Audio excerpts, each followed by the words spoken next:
बहुत समय पहले की बात है। एक दूर दराज के पहाड़ी राज्य में राजा वीरेंद्र राज किया करते थे। वह निडर, बुद्धिमान और प्रजा के प्रिय राजा थे। उनके पास एक अनोखा कांच का ताज था, जिसे पहनते ही वह भविष्य की झलक देख सकते थे।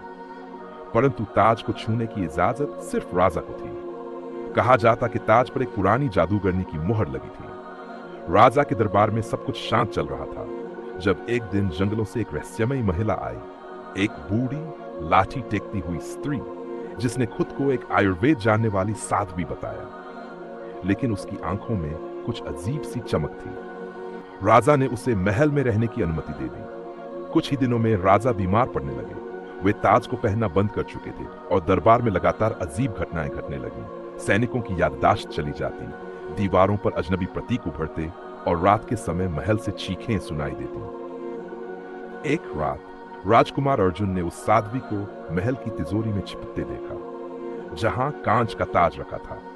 जब उसने उसका सामना किया तो वह औरत हवा में उड़ गई और उसकी हंसी महल के हर कोने में गूंजने लगी। उसी समय राजा की बीमारी और बढ़ गई। यह साध्वी असल में वही जादूगरनी थी, जिसने सालों पहले ताज पर मुहर लगाई थी। वह जानती थी कि जो भी ताज को गलत मंशा से छुएगा वह पागल हो जाएगा।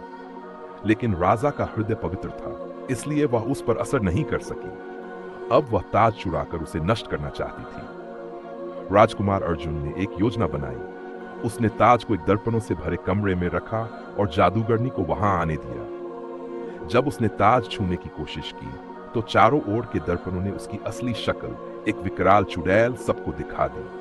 उसकी ताकत उसके भेद खुलते ही कमजोर पड़ने लगी और अंत में वह धुएं में बदलकर गायब हो गई। राजा धीरे धीरे ठीक हो गए और ताज को हमेशा के लिए एक मंदिर में बंद कर दिया गया, ताकि कोई और उसकी शक्ति का दुरुपयोग न कर सके।